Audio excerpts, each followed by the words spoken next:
اللہ تعالیٰ بندوں کو آزماتا ہے، پرکھ کرتا ہے، امتحان لیتا ہے، طرح طرح کی نعمتوں سے اسے مالا مال کرتا ہے، کاروبار وسیع ہو جاتا ہے، اس کے لیے دولت کے انبار لگ جاتے ہیں، دنیاوی مال و اسباب اس کے لیے جمع ہو جاتا ہے، منصب ملتا ہے، عہدہ ملتا ہے، اقتدار ملتا ہے، شان و شوکت ملتی ہے، لوگوں کے دلوں میں اس کا گھر بنتا ہے، تو اس کے ذہن میں یہ بات آتی ہے کہ میرے رب نے مجھے جو عزت دی ہے میں اس کا استحقاق رکھتا تھا، اور میں اگر اس لائق نہ ہوتا تو مجھے کیوں نوازا جاتا، تو گویا میرا رب میرے اوپر راضی ہے۔ اور پھر جب محفل نعت میں مہمان خصوصی بھی بن گئے تو پھر تو ان کے نفس کو اور تسکین مل گئی۔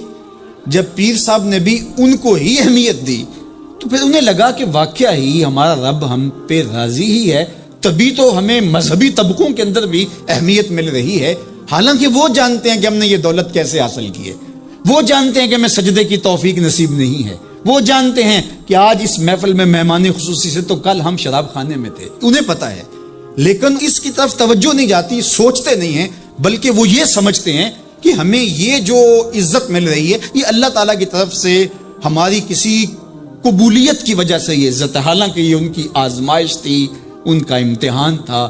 دوسری بات، وَأَمَّا إِذَا مَبْتَلَاهُ، اور جب اللہ اس کو آزماتا ہے، فَقَدَرَ عَلَيْهِ رِزْقَهُ، اور اس کے رزق کو تنگ کرتا ہے، اس کو آزمائش کی بھٹی میں ڈالتا ہے، فَيَقُولُ رَبِّي أَهَانَنِ، تو پھر وہ چیخ اٹھتا ہے میرے رب نے تو مجھے ذلیل کر کے رکھ دیا۔ بیماری آ جائے، ابتلا میں مبتلا ہو تو وہ کہتا ہے کہ میرا رب مجھ سے ناراض ہو گیا، تو یہ انسان کی کج فکری، ایسا نہیں ہے۔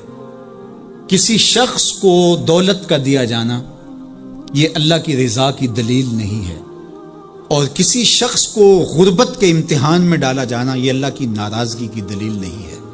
حضرت امام رازی نے لکھا ہے کہ مکے سے لے کر طائف تک 70 ایسے نبیوں کی قبریں ہیں جن کی وفات صرف بھوک کی وجہ سے ہوئی، تکلیفوں میں، آزمائشوں میں، امتحانوں میں، ابتلاؤں میں اس کے بندے رہے ہیں۔ میرے اور آپ کے آقا و مولا حضور ختمی المرتبت کے گھر میں کبھی برابر چولہا نہیں جلتا تھا، کبھی کھانے کے لیے کچھ میسر نہیں ہوتا تھا، پانی پی کے اور کھجور کھا کے گزارا ہوتا تھا، تو یہ تو کوئی دلیل نہیں ہے۔ اللہ کی رضا کی دلیل کیا ہے؟ نیکی کی توفیق مل جانا۔ اور اللہ کی ناراضگی کی دلیل کیا ہے؟ کسی شخص کا گناہ پہ دلیر ہو جانا۔ کوئی بندہ گناہ پہ دلیر ہے اور معصیت، نافرمانیاں، اللہ کے حکموں کو توڑنا اس کا مزاج ہے، تو سمجھو اللہ اس سے ناراض ہے۔ اور اگر کسی کو اللہ نے سجدے کی توفیق دی ہے، کسی کو اللہ نے اپنے راستے میں خلوص کے ساتھ خرچ کرنے کی توفیقات عطا کی ہے، حلال حرام کی تمیز اس کو عطا کر دی گئی ہے، تو پھر سمجھ لو کہ اللہ اس پہ راضی ہے۔ باقی رہی بات کہ کسی کو دولت کا زیادہ دیا جانا، کسی کو کم دیا جانا، تو یہ آزمائش ہے۔ اب جو اہل ایمان ہیں، اللہ کے بندے ہیں، وہ کیا کرتے ہیں؟ جب دولت زیادہ ملتی ہے، اقتدار ملتا ہے، منصب ملتا ہے، تو بس اللہ کے شکر کے دائرے میں آ جاتے ہیں، اور جب مصیبت آتی ہے، تکلیف آتی ہے، اذیتوں میں مبتلا ہوتے ہیں، تو پھر وہ یہ نہیں کہتے کہ ہمارے رب نے ہمیں ذلیل کر دیا، بلکہ وہ اس پہ صبر کرتے ہیں اور اللہ کے حضور دعائیں کرتے ہیں، التجائیں کرتے ہیں کہ مالک تو نے جو جس آزمائش میں ڈالا ہمیں پورا اترنے کی توفیق نصیب فرما، ہماری سفید پوشی کا بھرم نہ ٹوٹے، اور ہمیں اس مشکل وقت سے بچانا کہ جب ہماری یہ غربت ہمیں کفر تک لے جائے۔ اور جب ان کو دولت مندی دی جاتی ہے تو وہ ڈرتے ہیں کہ اللہ ایسا نہ ہو کہ یہ دولت ہمیں فرعون بنا دے، یہ دولت ہمیں نمرود بنا دے، ہمارے اندر بخل پیدا ہو، تکبر پیدا ہو، ہمارے اندر غرور پیدا ہو، تو وہ اس حالت کے اندر اللہ تعالیٰ کا شکر یا دوسری حالت میں اللہ کے حضور صبر کی توفیق مانگتے ہیں اور صبر کے ساتھ اپنی زندگی گزارتے ہیں۔ آقا کریم علیہ السلام نے ارشاد فرمایا کہ کون ہے جو مجھ سے یہ کلمات لے اور ان پر خود عمل کرے اور پھر آگے ان لوگوں تک پہنچائے جو ان چیزوں پر عمل کرے۔ تو بہت سارے لوگ جھولیاں پھیلا کے آگے بڑھ جاتے، لیکن علم کے لیے جو حرص حضرت ابو ہریرہ کے سینے میں تھی، اس وجہ سے انہوں نے پہل کی اور آگے بڑھ کے عرض کی حضور یہ خیرات میری جھولی میں ڈال دیجیے، میں خود بھی عمل کروں گا اور ایسے لوگوں تک پہنچاؤں گا بھی جو ان پر عمل پیرا ہوں۔ تو کہتے ہیں حضور نے میرا ہاتھ پکڑ لیا اور 5 چیزیں گنوائیں۔ پہلی بات میرے حضور نے ارشاد فرمائی، اتق المحارم تکن عابد الناس، اللہ کی حرام کردہ چیزوں سے بچ جاؤ تم لوگوں میں سب سے بڑے عبادت گزار بن جاؤ گے۔ نیکی کرنا بہت اہم ہے، لیکن یہاں جو تعلیم دی گئی وہ گناہ سے بچنے کی ہے۔ ایک شخص رات کو 100 نفل پڑھ لیتا ہے، لیکن صبح اٹھ کے کسی کا حق غصب کرتا ہے، کسی کو گالی دیتا ہے، جھوٹ بولتا ہے، کم تولتا ہے، کم ناپتا ہے، اللہ کے احکام کو توڑتا ہے، اور دوسرا شخص ساری رات عشاء کی نماز کے بعد سویا رہا اور دن کو فجر کے بعد اس نے جھوٹ نہیں بولا، کسی کو تنگ نہیں کیا، اللہ کی مخلوق کو ضرر نہیں پہنچایا، تو شریعت ایسے شخص کو پسند کرتی ہے جو اللہ کی حرام کردہ چیزوں سے بچ جائے۔ نیکی کی توفیق مل جائے، نفلی عبادات میسر آ جائیں تو بڑی بات ہے، لیکن اس سے بڑی بات یہ ہے کہ اللہ کی حرام کردہ چیزوں سے بچا جائے۔ دوسری بات ارشاد کی، وَرْضَ بِمَا قَسَمَ اللَّهُ لَكَ تَكُنْ أَغْنَى النَّاسِ، اللہ کی تقسیم پہ راضی ہو جا، لوگوں میں سب سے بڑا غنی تو ہوگا۔ دولت کی کثرت سے بندہ غنی نہیں بنتا، کتنے دولت مند ہیں، نفس کی کمینگی ہی ختم نہیں ہوتی۔ تو غنی اس وقت بندہ بنے گا جب اللہ کی تقسیم پہ راضی ہو گیا، اللہ نے جس حالت پہ رکھا اس حالت پہ خوش ہے کہ میرے مالک نے مجھے جو دے دیا یہ میرے لیے اس نے مناسب جانا، تو بس میں اس پہ راضی ہوں، میں اس پہ خوش ہوں۔ اور اگر انسان یہ نہیں چاہتا اور نہیں کرتا تو جہاں بھی ہوگا وہ مطمئن نہیں ہوگا۔ پھر ارشاد فرمایا، وَأَحْسِنْ إِلَىٰ جَارِكَ تَكُنْ مُؤْمِنًا، اپنے ہمسائے کے ساتھ سلوک اچھا کر تو کامل مومن ہو جائے گا۔ جو آپ کا ہم سایہ ہے تو آپ کا سایہ شفقت کا اس پر پڑنا چاہیے۔ آپ کا ہم سایہ آپ کی طرف سے سخت دھوپ میں اذیت گوارا نہ کرے، بلکہ آپ کے ہم سائے کے آپ ہم سائے ہی قرار پائیں، تو آپ کے ایمان کی کسوٹی یہ ہے، آپ کے مومن ہونے کا معیار یہ قرار دیا گیا کہ آپ اپنے ہمسایوں کے ساتھ کیسے ہو۔ چوتھی چیز، وَأَحِبَّ لِلنَّاسِ مَا تُحِبُّ لِنَفْسِكَ تَكُنْ مُسْلِمًا، اگر تم کامل مسلمان بننا چاہتے ہو تو جو اپنے لیے پسند کرتے ہو تمام مخلوق کے لیے وہ پسند کرو۔ اب کوئی شخص یہ مزاج اپنی طبع میں راسخ کر لے تو معاشرے کے اندر شر، فساد، بدامنی، کسی کے حقوق کو غصب کرنا، کسی سے زیادتی کرنا، کسی کا برا چاہنا، سب کچھ ختم ہو جائے گا، اور یہ معاشرہ جنت نظیر بن جائے گا کہ جو ہم اپنے لیے پسند کرتے ہیں وہ ہم اپنے دوست کے لیے، بھائی کے لیے، ہمسائے کے لیے، عزیز کے لیے، رشتہ دار کے لیے پسند کریں۔ اور پانچویں بات، وَلَا تُكْثِرِ الضِّحْكَ فَإِنَّ كَثْرَةَ الضِّحْكِ تُمِيتُ الْقَلْبَ، ابو ہریرہ زیادہ ہنسا نہ کرو، زیادہ ہنسنے سے دل مر جاتا ہے۔ مسکرانا تو سنت ہے، مسکرانا حضور کی عادت تھی، جس کی تسکین سے روتے ہوئے ہنس پڑیں، اس تبسم کی عادت پہ لاکھوں سلام۔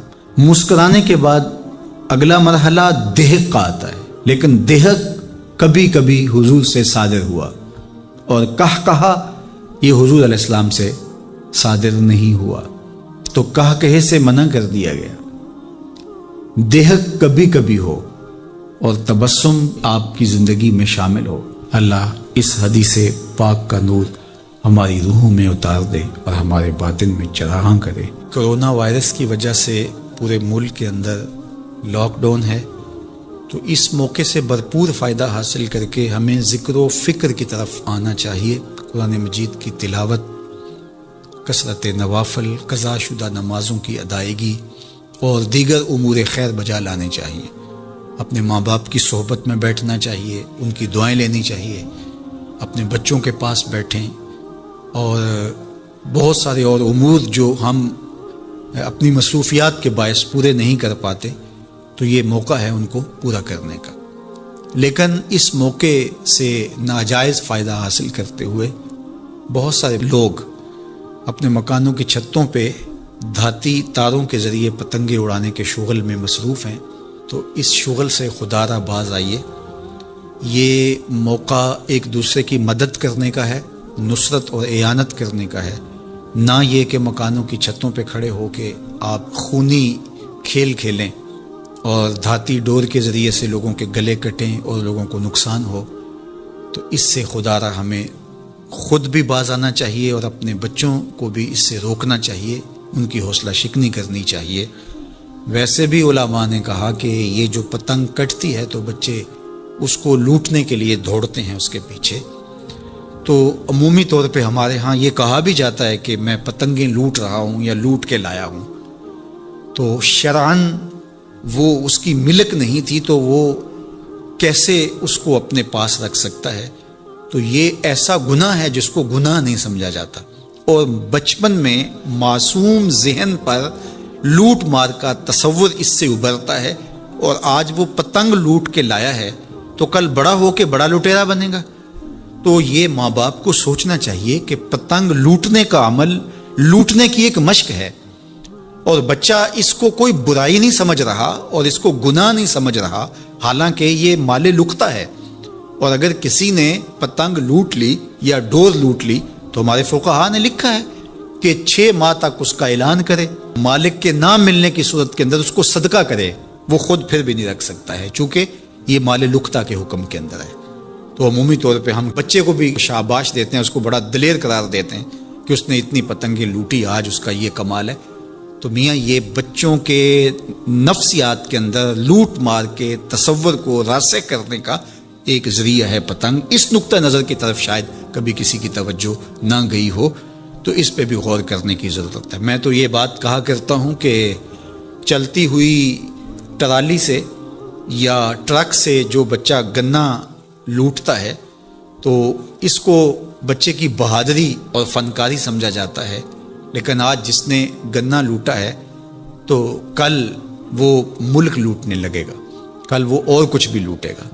تو یہ چونکہ جب برائیاں شروع ہوتی ہیں تو بڑے پیمانے سے شروع نہیں ہوتی، چھوٹے پیمانے سے شروع ہوتی ہیں۔ تو پتنگ لوٹنے کا تصور لوٹ مار کی طرف لے جانے والا ہے، اور دوسرا یہ قاتل ڈور کتنے لوگوں کی زندگی کا چراغ بجھا دیتی ہے، اور کیا گزرتی ہے ان ماں باپ کے اوپر جن کا لخت جگر، جن کا بیٹا ان کے ہاتھوں کے اندر دم توڑ جاتا ہے اور گلا کٹ گیا ایک ڈور سے۔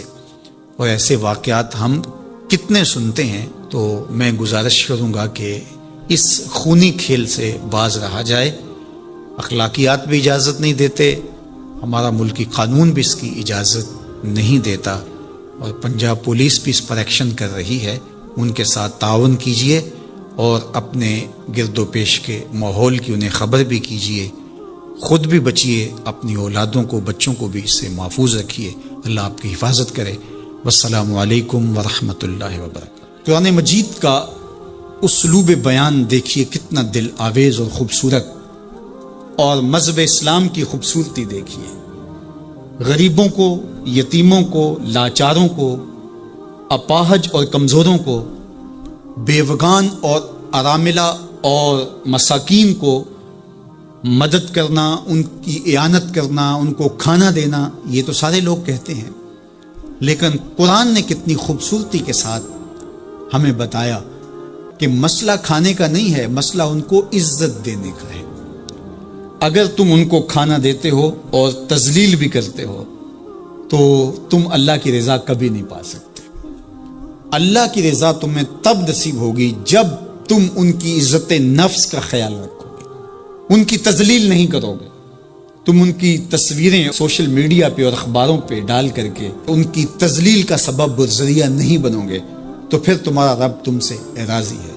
تو بات کھانا دینے کی نہیں ہے، قرآن کہتا ہے تم ان کی خدمت کرو، ان کو کھانا کھلاؤ، لیکن اس چیز کا تمہیں پہلے خیال ہونا چاہیے کہ تم ان کی عزت نفس کو مجروح نہ ہونے دیں۔ وَرَجُلٌ تَصَدَّقَ بِصَدَقَةٍ فَأَخْفَاهَا حَتَّى لَا تَعْلَمَ شِمَالُهُ مَا تُنْفِقُ يَمِينُهُ۔ میرے حضور نے فرمایا جس شخص نے صدقہ کیا اور اتنے مخفی انداز میں کیا کہ جو دائیں ہاتھ نے خرچ کیا بائیں ہاتھ کو اس کا پتہ ہی نہ چلا، قیامت کے دن جب کوئی سایہ نہیں ہوگا اللہ ایسے شخص کو اپنے عرش کا ٹھنڈا سایہ نصیب فرمائے گا۔ کتنی بڑی بات ہے۔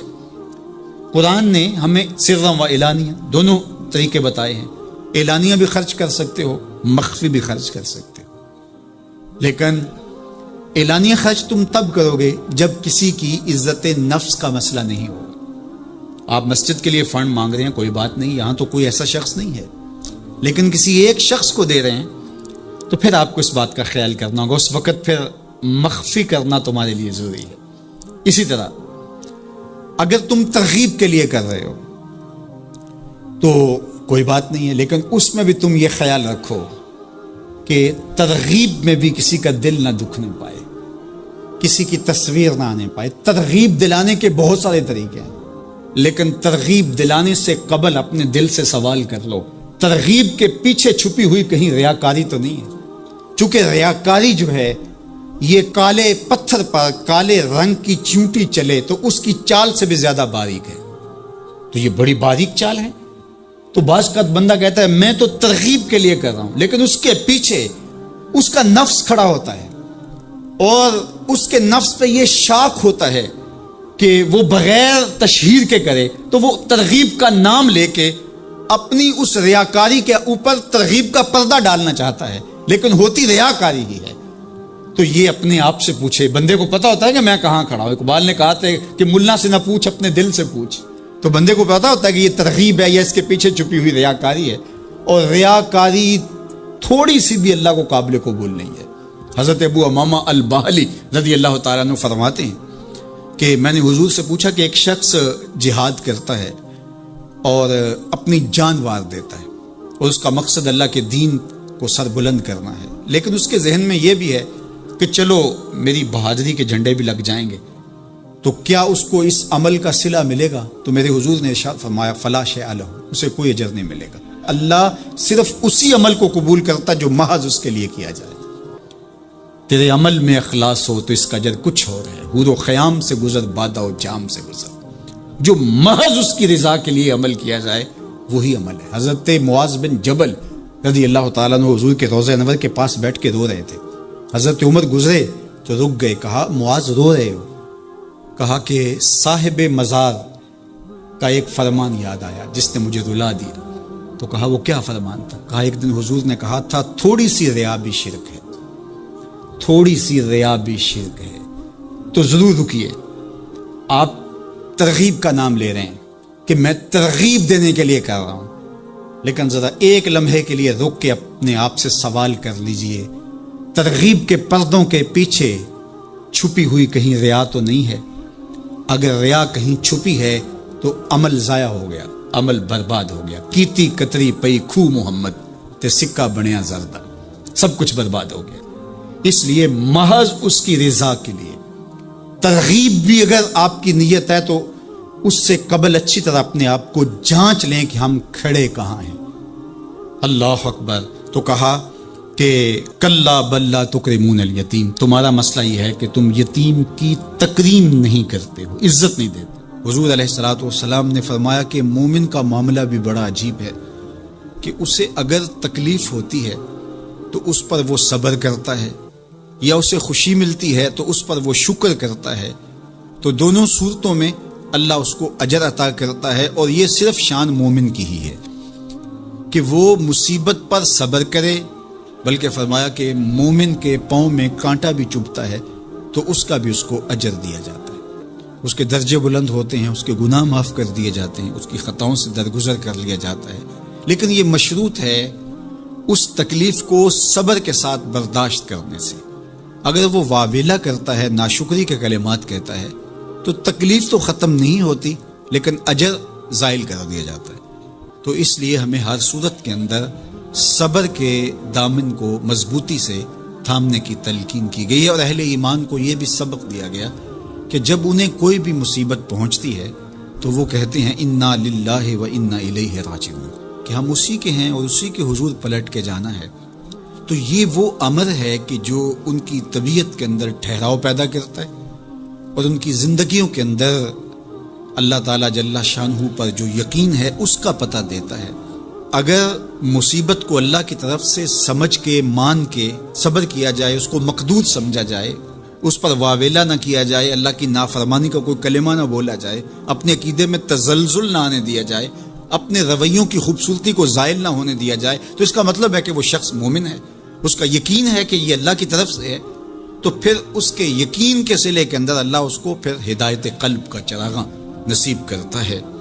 اور فرمایا واللہ بکل شیء علیم، اور اللہ ہر شے کو جاننے والا ہے، اسے پتہ ہے کہ کسی پر مصیبت نازل کیوں کرنی ہے، اور اس مصیبت سے اس کا امتحان لینا مقصود ہے، اس کے درجوں کو بلند کرنا مقصود ہے، اس کے گناہوں کو معاف کرنا مقصود ہے، اس کو کسی آزمائش میں ڈال کر کے اس کو مزید کندن بنانا مقصود ہے، یا اس کا کیا مقصود ہے، اس کو سزا دینا مقصود ہے، یہ اسے پتہ ہے۔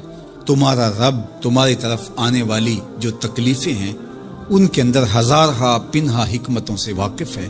یہاں یہ بات بھی سمجھنے کے قابل ہے کہ جو شخص مصیبت کے آنے پر صبر اور استقامت کے ساتھ اس سے نپٹتا ہے اور اللہ پر جو اس کا یقین ہے اس میں تزلزل پیدا نہیں ہونے دیتا، کل من عند اللہ، اے محبوب فرما دیجئے جو کچھ ہے وہ تمہارے رب کی طرف سے، یہ اس کا خیال اور فکر ہے کہ یہ میرے اللہ کی طرف سے، تو پھر اس مصیبت کو ٹالنے والا بھی وہی ہے۔ تو اگر یہ اس کا عقیدہ پختہ تھا تو پھر وہ مالک کی دہلیز چھوڑ کے، مالک کی چوکھٹ چھوڑ کے کسی اور دہلیز پہ نہیں جائے گا، کسی اور چوکھٹ پہ نہیں جائے گا، وہ اس مصیبت کو دور کرنے والا مؤثر حقیقی اللہ کو ہی جانتا ہوگا، اور اسی کے حضور دعائیں کرے گا، التجائیں کرے گا، کسی شرک کا ارتکاب نہیں کر سکتا ہے، اور وہ مالک کی دہلیز سے کبھی روح گردانی نہیں کر سکتا، بلکہ اس تکلیف کے آنے سے وہ اپنے رب کے ساتھ اور زیادہ جڑ جائے گا، اور اگر وہ صبر کرے تو یہ اس کا ایک مرتبہ ہے کہ وہ حوصلے کے ساتھ اس تکلیف کو برداشت کرے، اور دوسرا مرتبہ جو اس سے بڑھ کر ہے کہ اس پہ اللہ کی رضا کے سانچے میں اپنے آپ کو ڈھال لے کہ جے سونا میرے دکھ وچ راضی، میں سکھ نو چلے ڈاواں۔ اگر وہ اس بات پہ راضی ہے تو کوئی بات نہیں ہے، میں اس پہ راضی ہوں کہ میرے رب کی یہ رضا ہے۔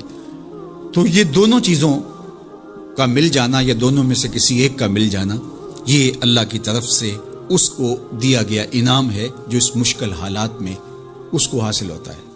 اب وہ کس کیفیت میں ہے اللہ تعالیٰ اس کو خوب جانتا ہے، کہ وہ اس پہ صبر کر رہا ہے یا اس کا اندر ڈول رہا ہے، اس کا عقیدہ کمزور تھا اور وہ کمزوری کے باعث جو ہے وہ تزلزل کا، تذبذب کا شکار ہو گئے، تو یہ تمہارا رب خوب جانتا ہے۔ تو تمہارے سینے کے اندر چھپی ہوئی کیفیت تمہارے جاتا ہے، سوال کا دروازہ کھول دیتا ہے، اللہ اس کے لیے محتاجی کا دروازہ کھول دیتا ہے۔ حالات سخت بھی ہوں، اگر قابل برداشت ہوں تو ان کو برداشت کرنا چاہیے تاکہ سوال کی عادت نہ پڑے۔ انسان مخمسے کی حالت میں ہو، مجبور ہو جائے تو وہ ایک الگ بات ہے، مخمسے کی حالت میں سوال جائز ہو جاتا ہے، لیکن اگر حالت مخمسے کی نہ ہو تو پھر سوال نہیں کرنا۔ تھوڑی سی مشکل آئی اور اناج بٹتے ہوئے دیکھا تو خود بھی سوالی بن کے جا کے کھڑے ہو گئے، جبکہ ہمارے گھر کے اندر اتنا کچھ موجود تھا کہ ہم گزر کر سکتے تھے، لیکن مفت کا مال ہے لہٰذا کوئی حرج نہیں ہے، تو پھر آہستہ آہستہ انسان اس کا عادی بن جاتا ہے۔ اللہ اس وقت سے بچائے کہ ہم محتاج ہوں اور ہمیں عملاً اس جگہ پہ آنا پڑے، اللہ سب کو محفوظ فرمائے۔ لیکن اگر حالات کچھ تلخ بھی ہوں تو پھر بھی اگر آپ دیکھیں اپنے آپ کو کہ کیا ہم ایسی جگہ پہ تو نہیں ہیں کہ ہم سوال کرنے جائیں، تو باہر ایک ماحول دیکھ کر کے تو لپک پڑنا، تو اس سے آپ کی طبع کے اندر سوال کی عادت پیدا ہوگی، تو اس لیے جو مانگنا شروع کر دیتا ہے پھر اس کے لیے محتاجی کا دروازہ بند نہیں ہوتا، الا یہ کہ کوئی سخت مجبور ہو جائے تو شریعت اس کو اس کی اجازت دیتی ہے۔ تیسری بات میرے اور آپ کے آقا و مولا نے جو قسم کر کے کہی، ما نقص مال عبد من صدقہ، کہ صدقے سے بندے کا مال کم نہیں ہوتا۔ آپ کا اکاؤنٹنٹ کہتا ہے کہ اگر اتنے پیسے اتنوں سے نکال دیے گئے تو باقی اتنے بچیں گے، کیلکولیٹر کا حساب بھی یہی ہے، لیکن میرے محبوب فرماتے ہیں کہ میں ضمانت دیتا ہوں کہ صدقے سے مال کم نہیں ہوتا، تو اس لیے تم راہ خدا میں خرچ کرو گے تو میرا رب کہہ رہا ہے خیر لانفسکم، یہ تمہارے لیے بہتر ہے، تمہیں لگتا ہے کہ اتنے کم ہو جائیں گے لیکن ایسا نہیں ہے، تمہارا مال صدقے سے گھٹتا نہیں ہے، صدقے سے تمہارا مال بڑھتا ہے، اور اللہ تعالیٰ جل شانہ ایک کا 10 گنا عطا کرتا ہے، 70 گنا عطا کرتا ہے، 700 گنا عطا کرتا ہے، فرمایا اللہ چاہے تو اس سے بھی زیادہ عطا کر دے۔ اور پھر فرمایا ان تقرضوا اللہ قرضا حسنا یضاعفہ لکم، اگر تم اللہ کی راہ میں قرض حسنا دو تو وہ دگنا کر کے دے گا۔ اچھا، یہ کیسا اللہ کا انداز بیاں ہے کہ خود مال دے کے خود کہہ رہا ہے مجھے قرضہ دو، اور پھر خود کہتا ہے میں دگنا دوں گا۔ دیا ہوا کس نے ہے؟ اسی نے، اور کہتا ہے کہ جو میں نے تمہیں دیا ہے اس سے مجھے دو، اور میں پھر اس کو اپنے دیے ہوئے مال سے دیے گئے مال کو دگنا کر کے تمہیں لوٹاؤں گا۔ اللہ اکبر۔ اور پھر فرمایا وَيَغْفِرْ لَكُمْ، اور تمہیں بخش بھی دوں گا۔ واللہ شکور حلیم، وہ شکر گزار بھی ہے اور حلم والا بھی ہے۔ اللہ اکبر، وہ بردبار بھی ہے، وہ تمہارا شکر گزار بھی ہوگا، تمہیں دگنا کر کے بھی دے گا، تمہاری مغفرت بھی کر دے گا، اور تمہارے مال میں کمی بھی نہیں آنے دے گا، اور یہ بہتر بھی تمہارے لیے ہوگا۔ یہ تمہاری آزمائش تھی، تمہارا مال تمہیں دے کر تم سے مانگا، اور جس کے لیے مانگا اس کو اللہ ڈائریکٹ بھی تو دے سکتا تھا، لیکن کہا کہ اس کی آزمائش ہے کہ اس کو غربت کی بھٹی میں ڈالا گیا۔ تمہاری آزمائش یہ ہے، تمہیں فراوانی دی گئی۔ اب دیکھیے کہ وہ آزمائش میں پورا نکلتا ہے، تم آزمائش میں پورے نکلتے ہو، دونوں آزمائش میں پورے نکلتے ہیں، یا پھر تم نامراد اور ناکام ہو جاتے ہو۔ اللہ اکبر۔ اللہ جل شانہ پورے عالم کے اوپر پھیلی ہوئی وبا کو دور فرمائے، بالخصوص امت مسلمہ کی خیر کرے، اور میرے وطن پاکستان کو امن کا، نور کا، رحمت کا گہوارہ بنائے، اور یہاں نظام رسول کی بہاریں پیدا کرے۔ اللہ ہمیں معاشی بحرانوں سے نکال کے معیشت کا استحکام عطا کرے، اور ایک دوسرے کے لیے جذبہ احساس، جذبہ ہمدردی اور راہ خدا میں خرچ کرنے کا جذبہ فراواں ہمارا مقصود کرے۔